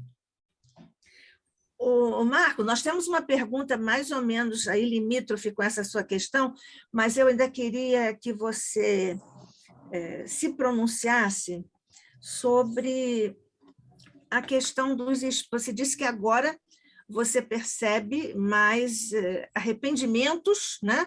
Ou mais arrependidos do que, digamos, belicosos, agressivos, né? Que muitas vezes vinham para ameaçar, não é? Essa época já passou desses belicosos e você acha que isso poderia ser um sinal do degredo a que você se referiu há uns minutinhos atrás? Poderia ser um sinal, mas os belicosos continuam existindo. Eles muitas vezes não estão se manifestando nos trabalhos de desobsessão, porque eles não têm condições de serem levados para lá. Eles estão sendo belicosos atuando na Terra, devido à vibração que a própria Terra está formando, né, nesse momento de transição planetária. Ou seja, eles estão tendo campo de atuação. Porque para um espírito ser trazido para uma reunião de desobsessão, acontece algo muito interessante, sabe, Nádia? Os grupos socorristas, que eles vêm sempre em grupos, geralmente um espírito mais experiente à frente, eles vencem as camadas vibratórias difíceis das regiões do umbral, e quando eles veem naquele espírito que está ali naquela região condições de ser resgatado, ou seja, ao olhar o espírito, aqueles espíritos mais experientes sabem que ele tem condições de ser resgatado. Eles observam as intenções de arrependimento reais de seu coração, resgatam aquele espírito. Aquele espírito, então, é trazido por halos magnéticos que restringe as suas manifestações, até um trabalho de desobsessão. E o trabalho de desobsessão, ele tem que ter ali médiuns disciplinados, tem que ter dirigente desse disciplinado, aquele que vai fazer a doutrinação, ele tem que fazer uma doutrinação embasada por uma moral ilibada, porque senão o espírito reconhece não é? Então, todas essas questões. Então, o trabalho de uma desobsessão é muito difícil. Temos que entender que existem 20 bilhões de espíritos em torno da Terra e poucas oportunidades de comunicação no trabalho de desobsessão. Então, os arrependidos, nesse momento de degredo, realmente têm sido em grande número. Existem ainda os agressivos, existe também os perdidos, aqueles que muitos não sabem que desencarnaram, ou estão desesperados que desencarnaram, e todos são atendidos da forma correta. Mas mudou sim, mudou um pouco a característica dos anos para cá. Isto. A esse respeito também, você veja que coisa interessante. A Rosa e o Luiz, ainda há pouco, disseram que nós só evoluiremos na Terra quando todos estivermos prontos. Agora, você disse que os espíritos mais preparados captam o momento de prontidão do espírito para ser encaminhado para uma conversa, e não é isso, para um tratamento, que é um tratamento à mesa mediúnica mesmo. E agora, a Carmen Baldo, que está aqui, chegou a Carmen Baldo aqui para nós, há um pouquinho atrás, a Carmen diz: a informação que Leila Leonardos é uma queridíssima irmã de todos nós, a informação que Leila Leonardos me passou seria que no ponto em que metade dos humanos, mais 50% mais um elemento, mais uma unidade, mais uma pessoa, mais escolhessem preferencialmente o bem, a regeneração seria iniciada e começaria o degredo para a nova experiência num planeta primitivo. Diz a Carmen: gosto muito desta explicação, mas nunca a vi escrita. Qual a opinião de vocês, hein, Orson e Marco? Orson, pode falar, meu irmão. Marco, você estava tão empolgado com a sua apreciação. Pode continuar, Marco. Posso continuar? Por favor. A questão assim do mundo de regeneração, para o espírito ser regenerado, estar compatível ao mundo de regeneração, não se dá de uma hora para outra, não é? Então, por exemplo, nós podemos ter alguns pensamentos, alguns sentimentos certos e alguns outros sentimentos ainda equivocados. Podemos ter pontos de vista perfeitos e pontos de vista ainda que falta alguma coisa. Os espíritos e o mundo de regeneração não são perfeitos, são espíritos que fizeram uma escolha, mas essa escolha é uma escolha que ainda precisa ser vivenciada na sua totalidade. Então, vamos dizer, eles estão aptos a irem porque decidiram em seu interior pegar aquele caminho do bem e da fraternidade, colocando de lado os interesses imediatos, os interesses efêmeros, não é? Do espírito. Estão valorizando aquilo que deve ser valorizado. Não é? Como Maria e Marta, no encontro com Jesus, Maria de Betânia escolheu a melhor parte. Então, eles escolheram a melhor parte e cansaram de sofrer por conta dos seus desmandos e resolveram amar. Só que isso também é uma caminhada, vamos dizer assim, é uma caminhada que se iniciou muito bem e que irá progredir sempre, porque aquele que decide pelo amor, o progresso é mais retilíneo, é o progresso mais certo. Enquanto nós estamos ainda variando em nossas decisões, é um progresso mais desvirtuado, tem altos e baixos, né? Quando a pessoa escolhe o bem, é um progresso mais retilíneo. Então, também são espíritos em formação, não existe, assim, um número para se dizer, mas a grande maioria dos espíritos que estão em um mundo regenerado serão espíritos que privilegiam o bem e não terá também tantos resgates dolorosos, resgates coletivos, não é? Serão mais resgates de ordem moral, mas haverá resgates ainda. O resgate moral é interessante, não é? Que o espírito, quando atingiu uma certa consciência, e ele, por exemplo, prejudica alguém ou fala o que não deve ter falado, aquilo é torturante para ele. não é? Então é um resgate moral, ele tem a oportunidade de resgatar. O espírito que é inconsciente, quando machuca os outros pelo caminho, não se importa, porque ele está naquele sono espiritual, não é? Então, o mundo regenerado terá uma característica diferente, inclusive dos resgates dos espíritos. Mas, sem dúvida, a grande maioria serão espíritos que escolheram o bem e o amor. Isso. O Orson, você quer fazer um comentário? Eu vou agregar aqui mais uma participação da Carmen Baldo. Ela diz: entendo assim que a regeneração é um processo e não um fim em si. A evolução estará ainda em curso absoluto. A evolução está nas leis de Deus. Deus nos criou para a perfeição, ainda que relativa. Ninguém alcança Deus, porque Deus é a perfeição absoluta. Mas nós estamos convidados, e isso é lei, em atingir a condição de perfeição, ainda que relativa. E essa perfeição, ainda que relativa, nos proporcionará sentirmos a vontade de Deus e executá-la. É uma perfeição não de ociosidade, mas de trabalho.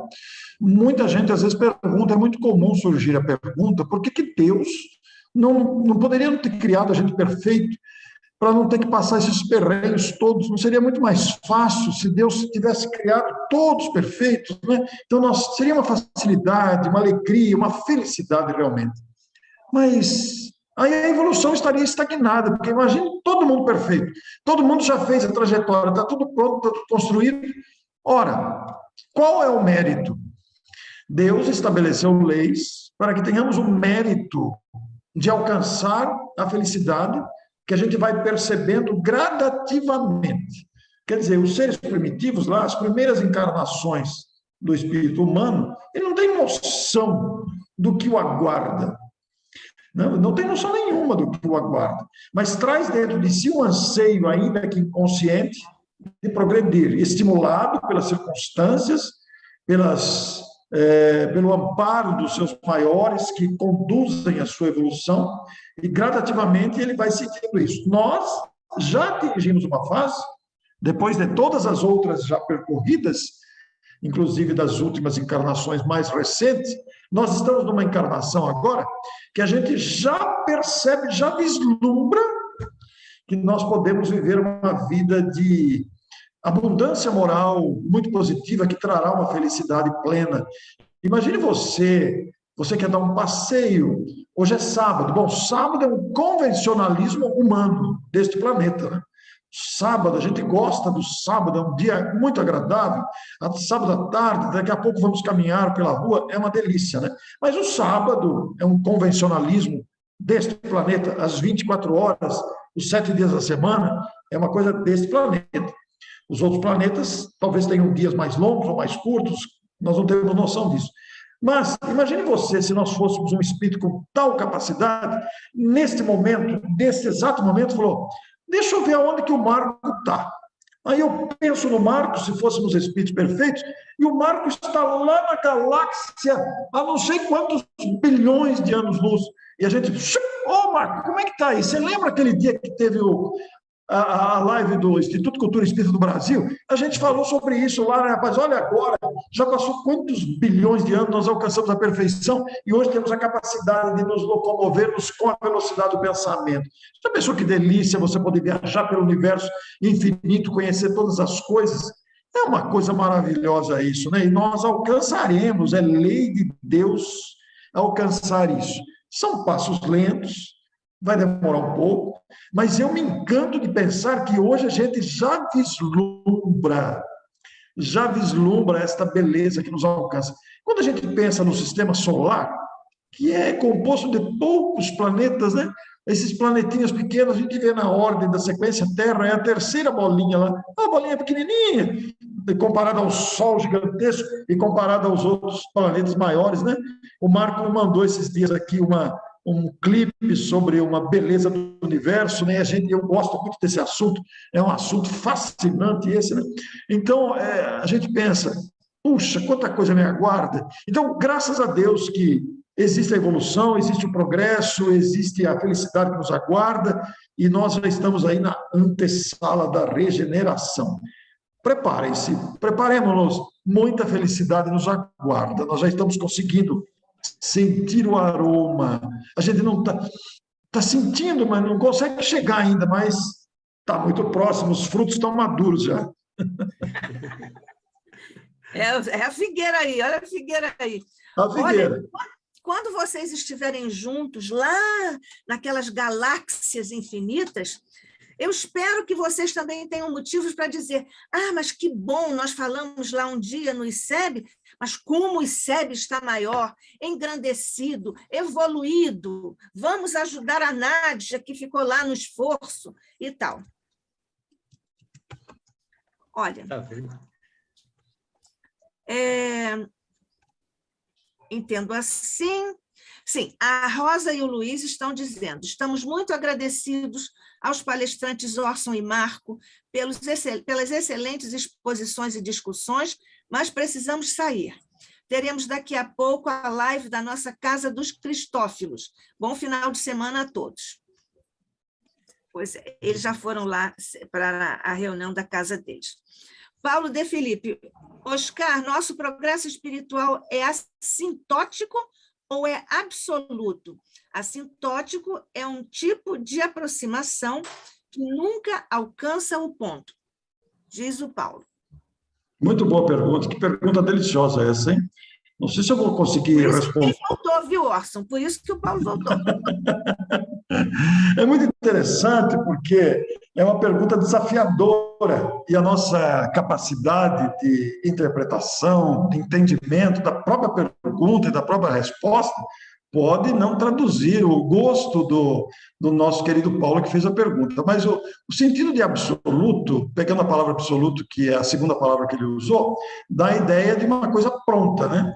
Agora, é muito interessante porque Deus, ele é infinito, em tudo, em tudo. É o ser, a palavra ser limita Deus.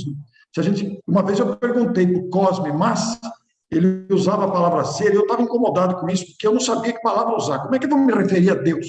Deus, mas a palavra ser limita o Criador.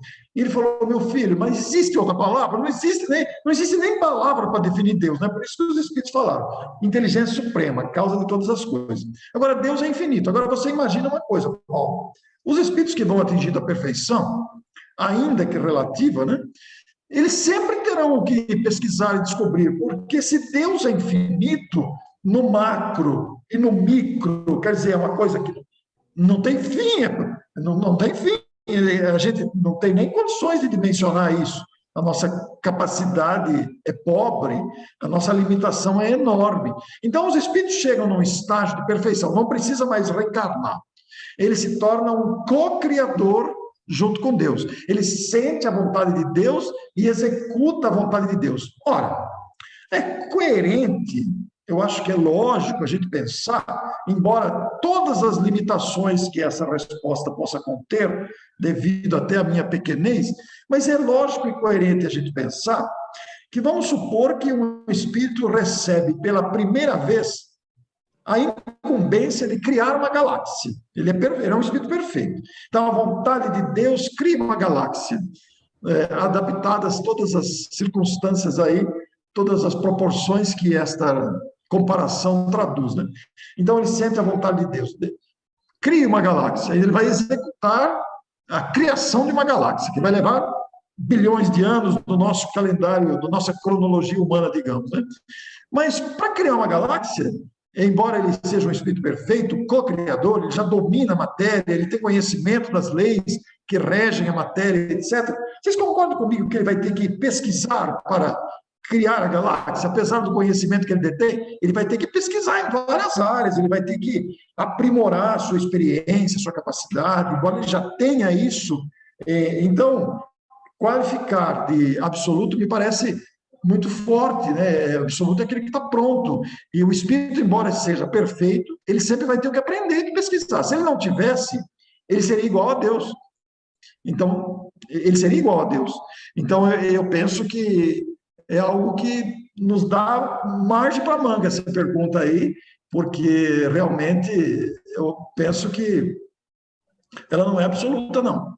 E eu não sei se a palavra, como é que é a outra, como é que é a outra palavra que ele falou? Assintótico. Sintótico. Então, qual seria a definição da palavra assintótico propriamente dita, né? A palavra assintótico vai dizer uma linha que numa curva plana expressa uma distância infinita em relação ao ponto P. Forma também usada, assintótica. Me parece mais apropriada, né? Absoluto seria a conclusão de uma coisa pronta. É uma linha infinita, sem dúvida, inclusive para os espíritos, porque a noção de infinitude para nós, ela é muito limitada, a nossa carência, a nossa pobreza de linguagem, nossa pobreza de entendimento nos leva a patinar nessa área aí. Marco, quer acrescentar algo? Mas é acrescentar que Deus é a inteligência suprema do universo. Nós conhecemos Deus por suas obras, nesse nível espiritual que nós nos encontramos. E qualquer mensuração que tenhamos, que tentemos fazer a respeito de como é o processo de criação de Deus, é pura divagação. Nós ainda não temos a capacidade espiritual dessas questões, né? De explicar o método de Deus para criar as coisas. Mas o que nós sabemos que é a perfeição perfeita, é o amor infinito, a justiça perfeita, não é?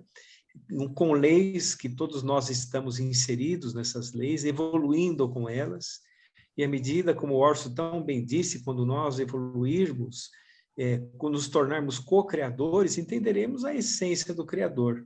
Por enquanto, entendemos somente Deus por suas obras, não é? Assim por diante. Isso. A Carmen diz, eu concordo com a total infinitude de Deus, o que me coloca sempre equidistante do próprio conceito que tenho de Deus, pelo simples fato de que minha apreciação evoluirá. E assim evoluirá meu conceito de Deus, o que me torna sempre vítima dessa palavra esdrúxula e assintótica. Pois é, temos que concordar. Carmen, eu aproveito e digo, o Vitor Hugo disse que nós chamamos Deus de Deus porque não temos outra palavra. É verdade. É verdade. Nós não temos como qualificar Deus, né? Nós temos os atributos de Deus, como o Marco disse, conhecemos ele pelas suas obras. Os espíritos deram, o Kardec relacionou os atributos lá, mas mesmo assim é um labirinto, como os próprios espíritos disseram, não entra aí que vocês não vão sair. As definições, não é, Orson e Allan Kardec, os espíritos da codificação, né? Deus é eternamente bom, justo, é onipresente, onisciente, não é? Então, é o que é possível para nós, não é? É o que é possível para nós. Tudo aquilo que o homem não fez, foi Deus quem fez. E onde está escrito a lei de Deus? Na consciência humana. Ou seja, nós comentamos aqui em algumas lives com o Orson, como quando falamos de Deus, nós temos um programa Série Conhecimento Espírita, que está abordando os princípios fundamentais, e estamos falando de Deus, que ele é o único que acessa a nossa consciência. Ou seja, nós estamos diretamente ligados a Deus. Nós temos Deus com D minúsculo dentro de nós. E o que acontece assim, à medida que evoluirmos, entenderemos cada vez mais. O acaso não existe. É a inteligência suprema, causa primeira de todas as coisas. Bonito isso, né? Bonito demais. Eu gosto, Nádia, de pensar nisso. Deus é o único capaz de acessar a nossa consciência. Já pensou? Ainda bem, né? Ainda bem. Estamos salvos. Olha, o Altamiro disse, queridos amigos, infelizmente preciso sair, pois tenho outro compromisso. Agradeço muito ao Orson e ao Marco pelo belo trabalho realizado na tarde de hoje. Um grande abraço a todos, fiquem com Deus. Nós estamos muito agradecidos a todos vocês. Para mim foi uma experiência marcante. Eu gosto muito desse tipo de conversa. A nossa limitação é grande, mas eu adoro isso. Para mim também. o espírita gosta de conversar a respeito do espiritismo, né? Parece que nós estamos à luz do luar, numa varanda, conversando, né? É tão bom isso, né? É bom. É verdade, é verdade. Bem, então, se não houver nenhuma outra participação, por hora, Cláudia, quer falar? Eu só quero agradecer, adorei. Isso. Adorei, adorei, adorei. E uma vez me disseram que Jesus, a altura de Jesus é tão grande que ele compreende Deus. Porque nós não temos, para mim, uma das coisas mais difíceis, porque a gente fala, nós somos imortais, mas Deus é eterno, não foi criado e não tem fim, e é imortal, logicamente, mas nós fomos criados por ele. E, para mim, uma das coisas mais difíceis é como compreender alguém que não foi criado um dia. Quer dizer, nós teremos de estar muito alto para isso, porque a gente... Bom, um dia nós vamos... Então, fechou o microfone. Você fechou o microfone, Cláudio.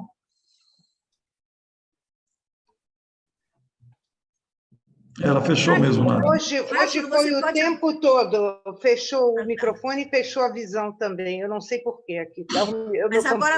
Mas agora continue, Cláudia, que nós estamos ouvindo. Então, bom, eu disse que Jesus compreende Deus, a altura é tão grande que ele compreende, tem capacidade de compreender Deus. Porque compreender o não criado, né? Porque, como ele mesmo disse, vós sois deuses, quer dizer, porque nós dizemos no Brasil, aí, filho de peixe, peixinho é. Filho de Deus, somos deuses também. Nós Deus somos, né? Ele fala, vós sois Deus. Tá certo, a gente vai crescendo, vai crescendo, vai crescendo, vamos entender que somos filhos dele, que temos ele intimamente em nós. Agora... Eu às vezes eu fico assim.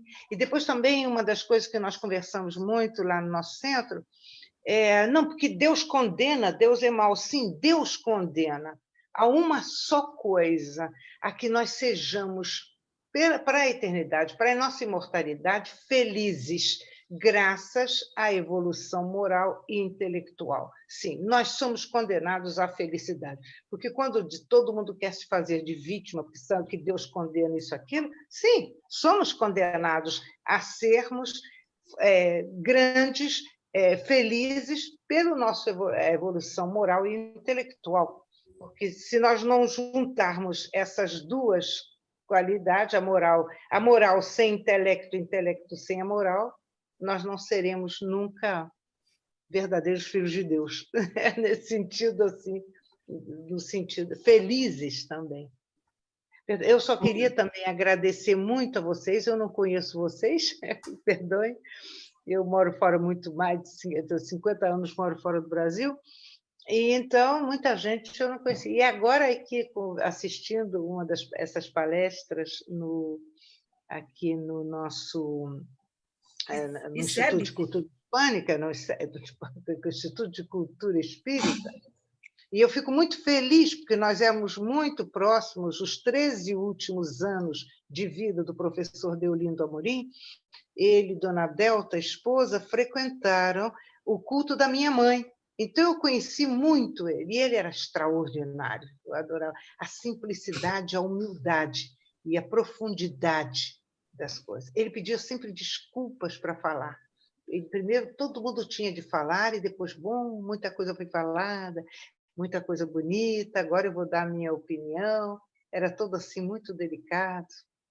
Então, é muito bom a gente ver que o que ele criou, tanta gente boa vem e aparece para trazer a sua colaboração. Então, parabéns, félicitations, como a gente diz na França. Então, e muito obrigada por tudo. E eu vou deixar vocês também, que eu estou aqui com um probleminha aqui também para resolver aqui o pessoal da vizinha. Então, isso, Cláudia, você sai, porque eu vou dizer uma coisa que você não gosta que eu diga. Mas se você quiser ouvir, eu vou dizer, já que ela não conhece Orson e Marco, eu vou dizer que Cláudia Bonmartin está há mais de 50 anos na Europa. Ela criou, primeiro fazendo cultos do Evangelho no Lar na Espanha, onde ela foi estudar. Depois ela estudou também na Sorbonne, quando ela foi para Paris, e ela fundou o CESAC Paris. E ela está lá há mais de 44, acho que agora 45, talvez 46 anos. Não, na França, 49, e a outra 50, com mais um na Espanha. Isso. Não, mas de CESAC você tem quantos CESAC, anos? de uma maneira organizada, nós temos 45 anos, com altos e baixos. Estamos agora num momento de grandes interrogações, mas vamos superar tudo. Exatamente. E ela não gosta que eu diga que ela é a locomotiva do movimento espírita na Europa. Pronto, eu disse. Não. Aí é verdadeiramente exagero de amiga. Aí é completamente fora da realidade. É exagero, diz quem é no seu lugar, por favor. Como? Se é exagero, nomeie quem é no seu lugar, por favor. Tem muita gente, mas muita gente. Todos os presidentes de federação e todos depois dela, viu? Todos depois dela, mas vamos em frente. Eu fui a mais antiga em umas certas coisas, de aparecer pela própria idade. Agora o pessoal é mais moço, mais ativo e com muita capacidade. Bem mais que eu, que não seria capaz de muita coisa.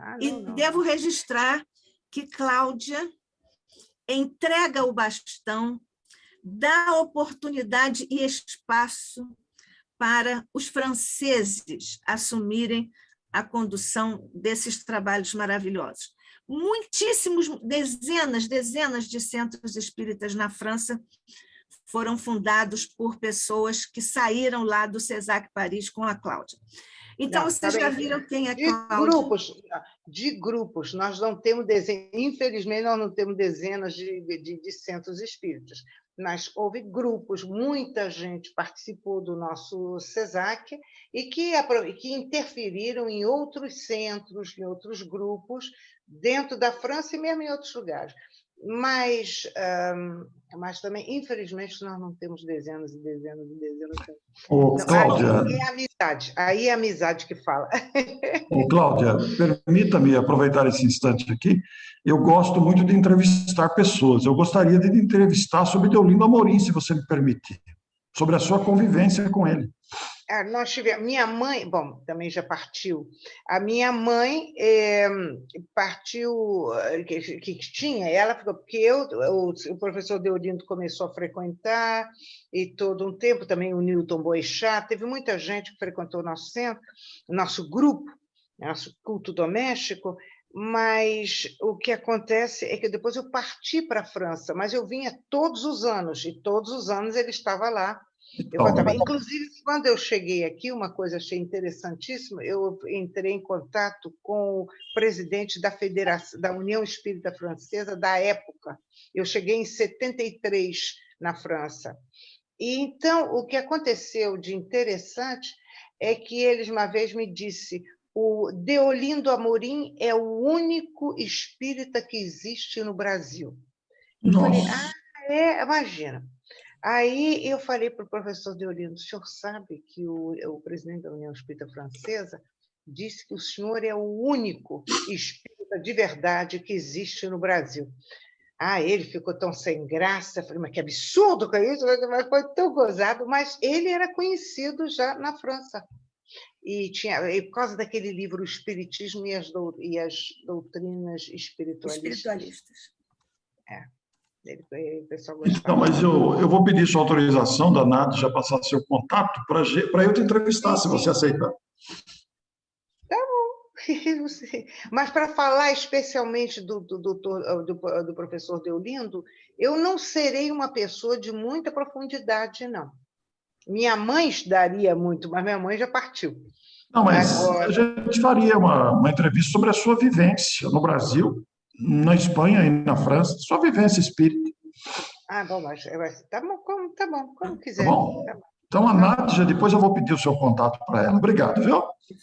Obrigada a vocês. E eu preciso aqui dar meu depoimento sobre o culto do Evangelho na casa da mãe de Cláudia, a nossa saudosíssima, querida Ninita, e era um culto não só muito bem frequentado humanamente, materialmente, como espiritualmente, né? Os mentores, os espíritos que estavam lá, e era uma coisa maravilhosa. Eu, particularmente, lamento muito que nunca tenha estado lá em alguma reunião do nosso querido Deolindo Amorim, mas com Dona Delta, a esposa dele, estive, e ela me deu um livro com essa dedicatória que eu achei uma das mais profundas e emocionantes. Ela escreveu para a Nádia, pelo autor, Delta. Ai, que beleza. É uma dedicatória linda, né? Para mim é lindíssima essa dedicatória. Dona Delta também está no plano espiritual, eles vêm aqui ao ICEB de vez em quando, pelo menos vieram na festa de 5 anos da revista, mas certamente estão conosco. Só eles sabem o quanto nós pedimos ajuda, mas, enfim, eles também nos dão. Então, Cláudia... Essas pessoas, tanta gente... Antigamente, na Zona Sul, principalmente, no Rio, não havia quase centros. Então, os cultos eram muito grandes, ter 30 pessoas, atingir 50. Foi o Divaldo que criou o culto lá em casa. Eu já conhecia o Divaldo antes, na casa da mamãe, em momentos de reunião ainda não tínhamos um culto de uma maneira organizada. Foi em 66 ele criou o culto da mamãe. Então, ali conhecemos, depois também mais tarde, eu conheci muita gente que também vinha quando podia. Luciano dos Anjos, também o Altivo Panfiro, muita gente do Rio também, né? Quer dizer assim, que tinham centros e falavam em outros lugares muito, e que frequentaram o culto da minha mãe, e que vinham, porque não tinha quase na Zona Sul centro. Tinha Brunilde do Espírito Santo, que nos trouxe para o Espiritismo. Ela teve um culto bem mais antigo que nós, e que era no Leblon, né? No Leblon, e depois que deu o Lar de Teresa, que hoje são 4 casas Lar de Teresa, e com uma ação social muito grande, ela está com 100 anos, com uma cabeça maravilhosa, incrível. Psicografa ainda, né? Pois é. E ainda psicografa. Ela é uma coisa. Então, foi quem nos trouxe para o Espiritismo. E vai. Bom, eu quero agradecer muitíssimo. Não consigo me colocar para ser vista, porque, sei lá, eu hoje também estava com problema de som, mas eu escutei muito bem vocês, e isto que era importante. Eu queria ouvir vocês e ver e ouvir vocês sem problema. Tá bom? Muito obrigado. Muito obrigado. Então, Cláudia, um abraço grande. Ei, diga, querida. Não, Cláudia, era isso. Um abraço grande, com o bisu para você. Um beijinho. Beijo enorme. Fiquem com Tchau, Deus. tchau. Vou aqui desligar. Espera aí, vamos ver. Nós vamos fazer a prece ainda, Cláudia. Bom, então faz. Então você Isso. faça a prece, aí eu desligo depois da prece. Isso. Então, já estamos falados aqui, Orson, Marco, estão satisfeitos, não querem fazer nenhum acréscimo? Tá Só agradecer mesmo, viu, Nádia? Só agradecer a oportunidade valiosa, estamos muito felizes. Vou aguardar com ansiedade a edição no YouTube para a gente divulgar depois, porque depois que passa e a gente divulga no YouTube, dá outra visualização, né? A gente divulga também. E você, por favor, nos dê esse retorno, estou contando com você. O ICEB conta com a sua rede maravilhosa de divulgação, tá bem? Pode deixar, obrigado. O ICEB está precisando. Então, Orson, muito obrigada. Meu querido amigo, meu querido irmão, muito obrigada, Deus te abençoe. Meu querido irmão, meu querido amigo Marco, muito obrigada, Deus te abençoe também. E Deus nos abençoe a todos em nossos esforços no bem. Que assim Mestre querido, eis-nos aqui ainda uma vez, corações tão repletos, mestre, de alegrias, de satisfação, de emoções e sentimentos matizados com colorações espirituais que efetivamente nós não poderíamos descrever, mas nós as sentimos profundamente pelo encontro tão fraterno que nós pudemos viver nesta tarde no Instituto de Cultura Espírita do Brasil. Certamente que contamos com a ajuda de sempre, a proteção de sempre, dos nossos mentores queridos, não só todos em geral, mas muito particularmente, dos mentores do ICEB, de Olindo Amorim, e vibramos por ele. Jorge Andréa, Lauro Salles, Pedro de Camargo, Carlos Embaçaí, José Jorge e tantos outros mestres que trouxeram o ICEB até aqui e certamente continuarão a nos ajudar a levá-lo à frente, apesar das nossas humanas fragilidades e poucas possibilidades. Mas, mestre querido, ao te agradecermos e te rogarmos bênçãos por sobre os nossos mentores e por sobre o ICEB, nós te pedimos também bênçãos de saúde e recuperação para os nossos queridos irmãos César Reis, José Henrique Rubim de Carvalho e Jorge Cerqueira. Mas unidos que estamos em teu nome, mestre, que ótima oportunidade, aproveitando-nos das vibrações superiores em que estamos envolvidos, para vibrarmos juntos num exercício de fraternidade e de amor.